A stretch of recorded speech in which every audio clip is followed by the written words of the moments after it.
코로나19 극복을 위한 새로운 도전이 시작됐습니다. 어제부터 고등학교 3학년생들이 등교를 시작했습니다.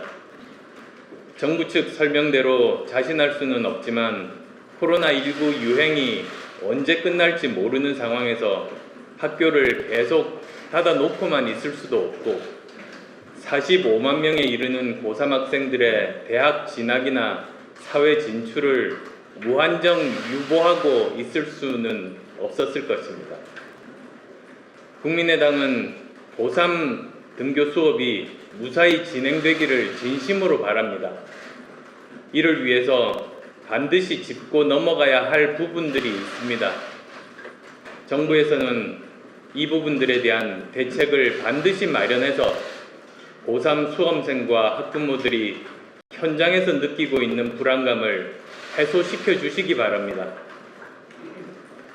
첫째, 코로나19 상황에서 수시입시의 객관성과 공정성을 확보할 수 있는 대책이 필요합니다.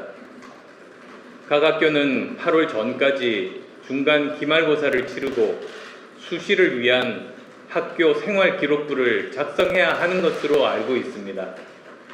그러나 등교한 학교에서 집단 발병이 발생하는 경우 해당 학교 학생과 교사는 격리 조치되어야 합니다.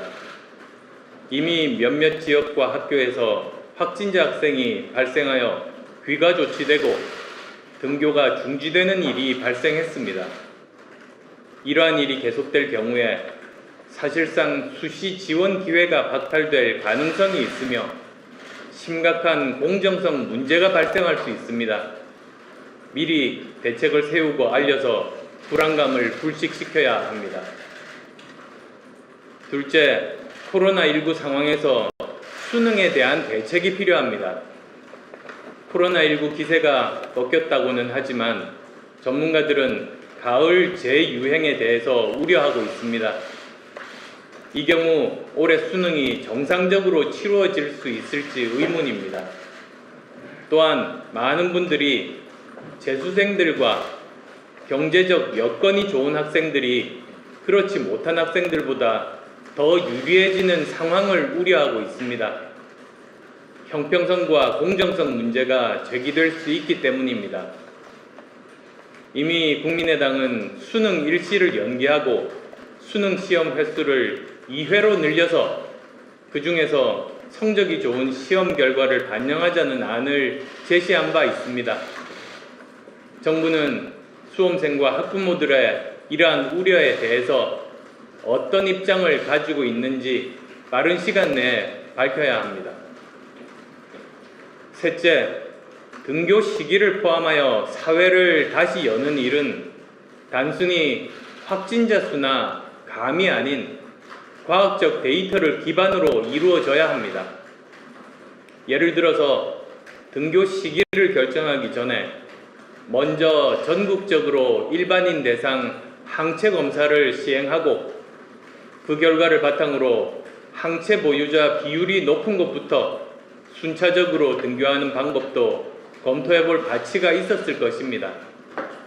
지금이라도 빠른 시간 내에 일반인 대상 항체 검사를 포함하여 의사결정에 필요한 데이터를 모으는 일을 해야 합니다. 넷째,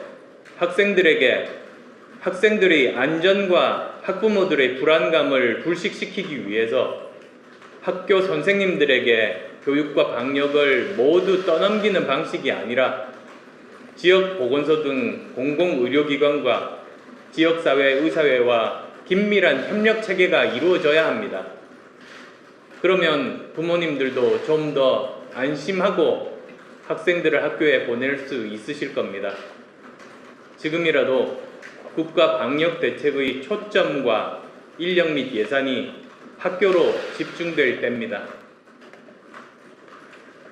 다섯째로, 앞으로도 등교 대면 수업이 불가능한 상황에 대비해서 높은 수준의 비대면 수업 관련 인프라를 적극적으로 확충해야 합니다. 지금까지 온라인 교육에 필요한 투자를 계속 미루다 보니 실시간 양방향 수업에 필요한 인프라도 좋은 온라인 교육 콘텐츠도 교사들의 교육 훈련도 제대로 이루어지지 못했습니다. IT 강국이라고 부를 수 없는 초라한 수준이 우리의 현실임을 자각해야 합니다.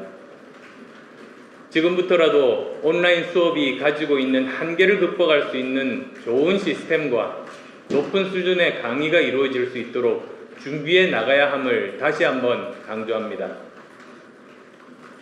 오늘도 방역 일선에서 고생하시는 방역 공무원과 의료진 여러분의 노고와 헌신에 감사의 말씀을 드립니다. 고맙습니다.